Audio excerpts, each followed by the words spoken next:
Hi, Kathy with the Math Collective.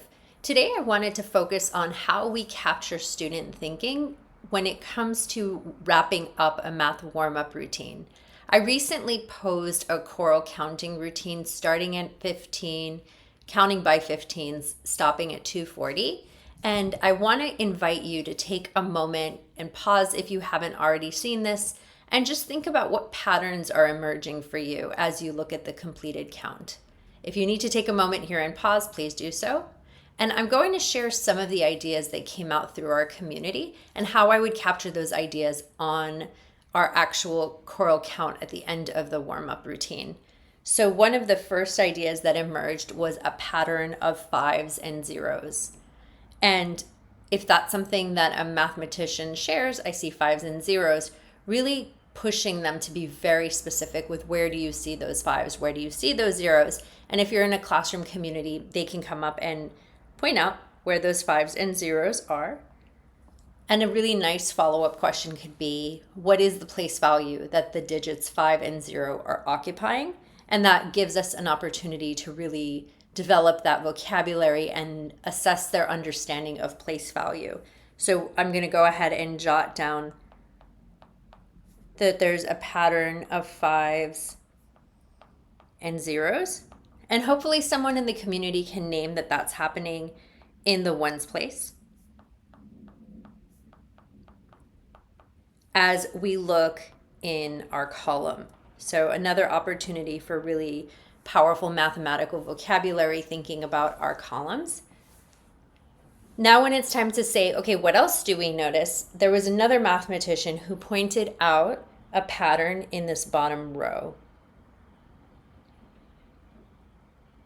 So I would invite you to think about, what do you notice is happening in this row? And if you want to take a moment and pause here and see if you can figure it out for yourself, please do so, but we're just going to keep going. This mathematician highlighted that as you're moving to the right, we are adding 60. So when we're noticing that, I would ask other members of the community, is this true? Are we adding 60 as we move to the right? Can you prove it?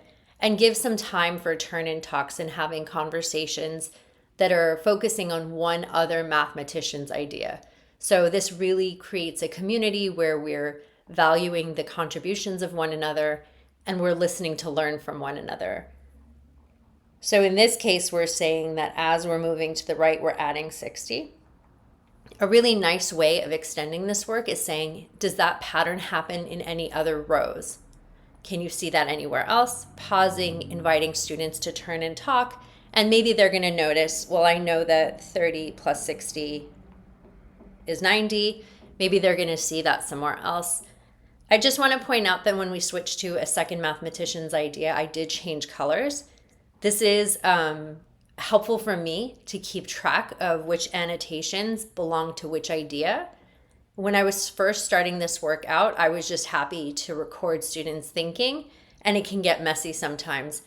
And then if it was a routine that I really wanted to preserve, I would recreate the choral count or whatever the routine was. And at that point, I would be more intentional with the colors that I was using.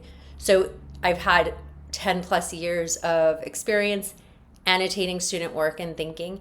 So just a pro tip is, it doesn't have to be perfect right away. It takes a while to master the color changing and how to capture students' ideas. Don't let that deter you from trying it out. The only way that we can get better at this work is by doing it and doing it again and again, and then we strengthen this skill in ourselves as math teachers. So here I captured 2 different ideas from the choral count. There are many more patterns that could emerge or that you could see, but I just wanted to get us started in thinking about, how do we capture student thinking at the end of a math warm-up routine? I hope that you enjoy this video. If you have any comments or feedback, feel free to reach out. Thank you so much.